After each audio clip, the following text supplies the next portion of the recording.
Hello, my loves. My name is Eloise Guy. I am a empowerment, relationship, and connection coach, and I'm here today to talk about the state of the wounded feminine and wounded masculine. So this is a topic that is very, very close to my heart, and I think it is really, really important to be looking at these things, basically because what I personally believe is that both the feminine and the masculine are in like this state of crisis. And there's a lot of blame, there's a lot of finger pointing, there's a lot of BS and shenanigans that don't serve anyone, when really all that we all need to do is heal and rise together. Heal our relationships with ourselves, heal our relationships with the feminine, with the masculine, so that we can have better relationships with each other, because that is the only way that we are going to see real change. Blaming, denigrating is not going to be it. And at the end of the day, we all need each other for connections, to procreate, to create life.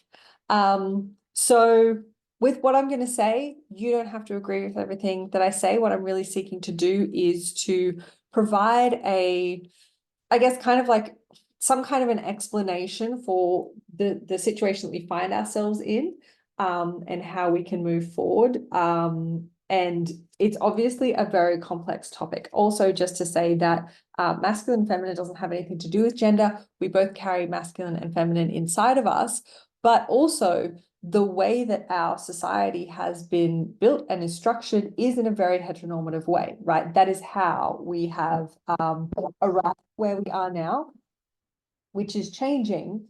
But for people that are, if you're probably watching this, right? I'm in my late 30s. This is the culture, and this is the paradigm, and this is the structure that we've grown up in. So like that's just some of my notes. So just a little bit of background, I suppose. The masculine energetics, for anyone that doesn't know, is very much to do with doing, it's to do with logic, achievement, taking control of the situation, being assertive, and masculine energy is very task oriented, right? It has a task, it's going to go and it's going to do it. On the other hand, feminine energy is more to do with leaning back and receiving, connecting, very important, and support. So, as I said, both of those exist within us, but when you think of those characteristics of the masculine and the feminine, those are kind of the, I suppose, neutral characteristics of them. And then both have, or even the positive characteristics, I suppose, both have a shadow side to that. So the shadow side of the masculine is like dominance, control, power, taking, right? And then the shadow side of the feminine is to do with kind of manipulation, right? Because there is that relational and connection element, that can be used for good and that can be used for bad, because when you're in those close connections, it's easier to manipulate people. It's easier to seduce men. That's one of the traits and the signs of the toxic feminine, is seduction. And also, like, again, with that cattiness. And I see a lot of this. I see a lot of stuff on social media of women just frankly being really mean and awful, about men, about the situation that men find themselves in, where they are kind of, I think, out of their depth in terms of the healing, because they don't know where to start, because they've basically been left behind. What I see is a lot of women are doing the inner work to rise and empower and heal themselves, and men aren't. Men haven't been. Some are, not to the extent of women though, and they've kind of been left behind. So now they're just sort of starting to wake up and realize and be like, what is going on? Because these patterns and systems that have worked for me before, this is why they haven't had to do the work, because the system has been more supportive for them than it has been for women. So women have had to do this work because they're like, this doesn't work for me. How am I going to empower myself? Whereas it's suited men a little bit more. So they haven't had to, but now everything's kind of starting to crumble. Everything's kind of starting to fall apart. And they're like, what is going on? And I have a lot of compassion and empathy for that because it's not their fault. None of this is anyone's fault. It is the fault of the systems, right? It is the fault of the structure, the society, and the way that our society and culture have been built, and a lot of the messaging and programming that we receive. And that's really what I refer to, or what I think of when I think of the term like the patriarchy. Like, it's this system, because I know that when people start talking about this, a lot of men are like, snooze, like whatever, this is going to be some kind of like wild feminist rant, and it's not. It's the way that these systems do not support any of us. Yes, it's a little bit more geared towards the masculine, but you working 70 hours a week so that you can make more money to either support your family or buy whatever stuff you want to buy, and that being your entire life, is not really supportive for your soul's path, right? And what you came here to do. That is not to say, this is a bit of a side note, but that is not to say that your work is not your path and your purpose. It can be, but I see that there's this imbalance. And so really we just need to seek to balance and to integrate these more. So how we have arrived at this point, I believe, is that our society has been built by this unintegrated masculine energy. So unintegrated men in the distorted masculine, where, if you think, and like, trust me, I'm like no history buff, but if you think about like primitive caveman times, everything was about survival. Everything you're doing is like eating, procreating, right? Protecting your land, protecting what you have. And from there, we moved into this kind of conquering, settling in land, colonialist, colonization of places, right? You just like arrive and you're like, okay, this is mine now. And then like, wipe out all of the native and indigenous tribes. Right? That's a very distorted masculine energy. And then from that, right, because when we're not really colonizing anymore, everywhere's pretty much colonized, or like, that. Not to say that we're not going to war, but that's another topic as well. As I said, this is very complicated. I'm just trying to give a touch on a part of it. But so we've gone from that to this sort of technological era of this hunger and this thirst for innovation, right? Everything needs to be faster, everything needs to be better, everything needs to be stronger, everything needs to be more productive. And that striving for productivity is really to line someone else's pockets, right? It's like, how can we extract more out of our workers? This is like the the Ford like assembly lines, like where they worked out that if you make the lights brighter, then people will be more productive, right? And which isn't very good for your circadian rhythm, firstly. But all of these things, right, where it's like, how can we extract more out of these people for our benefit? And again, that's a very toxic masculine, like, how can we, it is very like extracting. It's very like take. So with that being the kind of paradigm that we're under, this has really led us to, or basically it supports men to be more of what they are, right? Because those masculine traits are more, we both have them within us, but if you identify yourself more masculine, then that's going to be a stronger energy for you. And then if you identify as feminine, it's going to be a less dominant energy. And what we want to do is integrate both of them. So it's men become more of what you are, the hustle, the doing, the task orientation, right?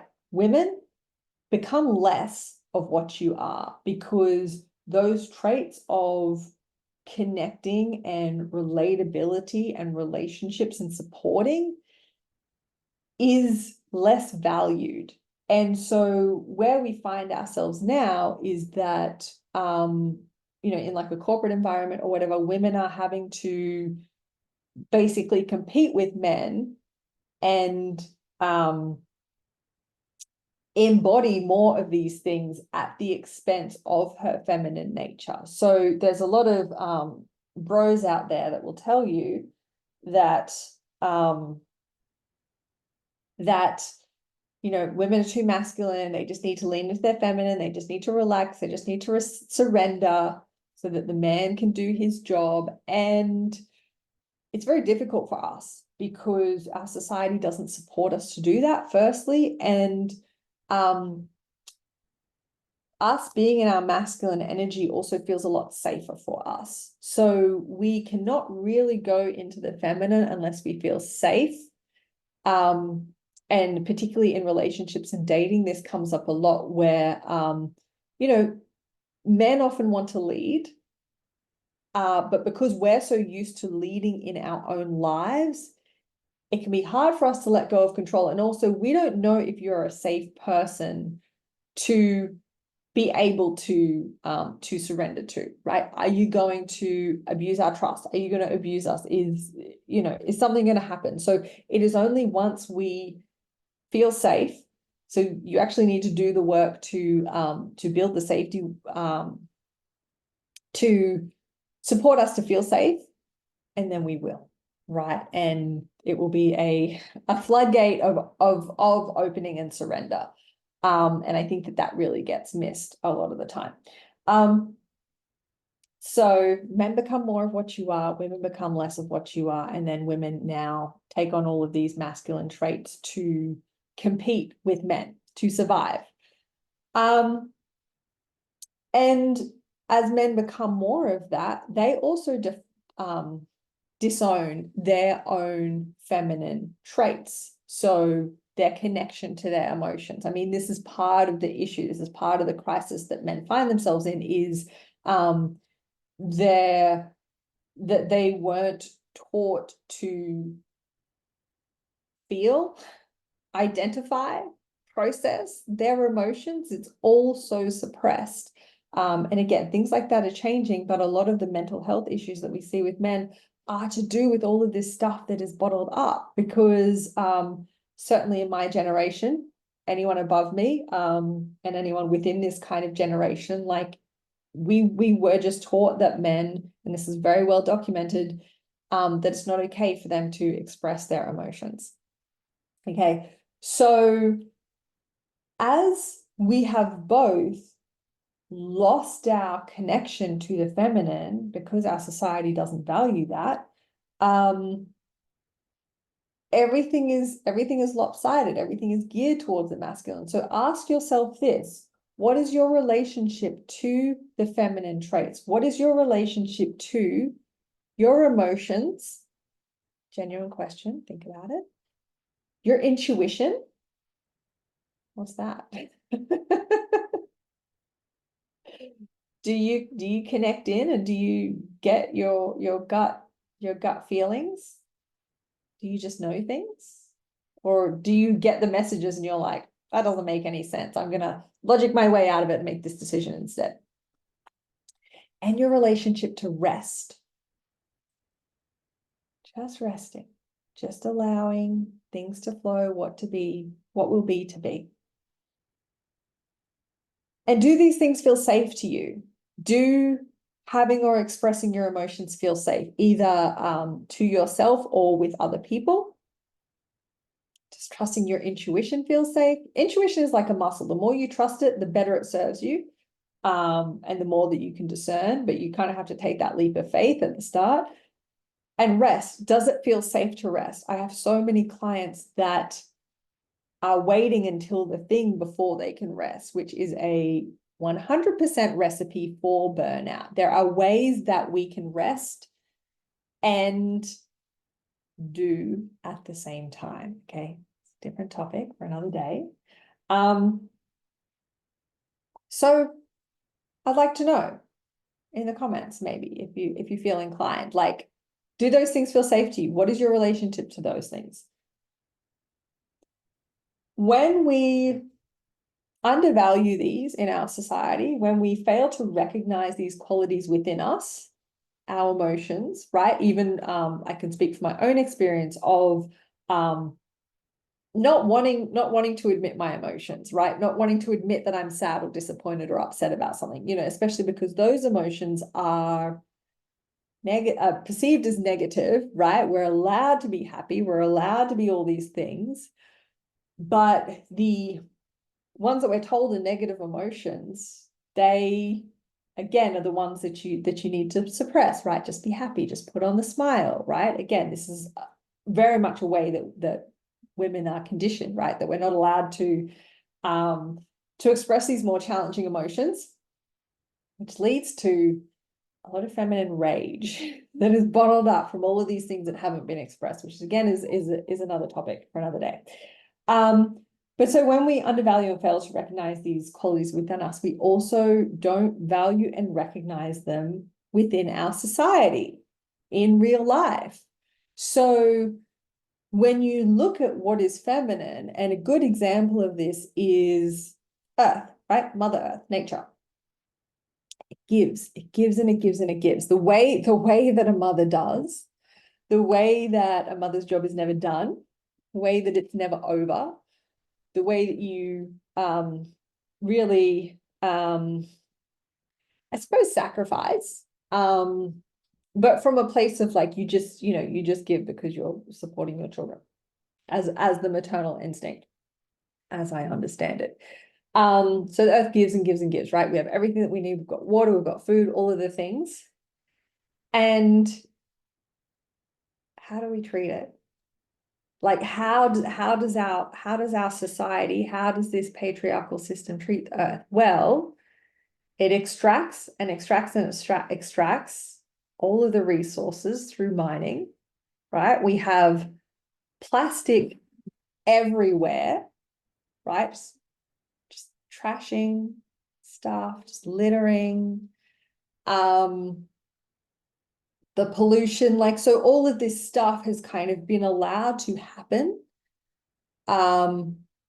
without any consideration for the long-term effects of it, right? Because it's like, I'm just going to take what I need, again, this extractive energy of the masculine, and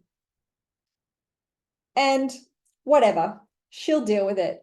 And because the feminine wants to give, because we are so relational, we want to support, sometimes at our detriment.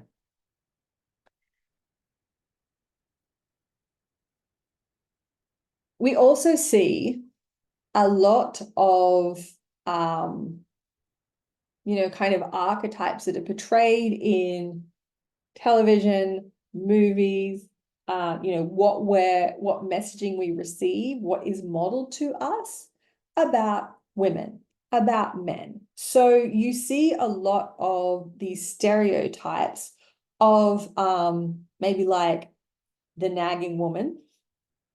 If you think about female characters, they're all kind of put into this box. So are men. But the female's always is kind of like nagging, like on the case of the man, and the man's kind of like checked out, not really like engaging, again, like out of touch with their emotions. We don't really see much modeling of men who are in touch with their emotions and feel and process and communicate them.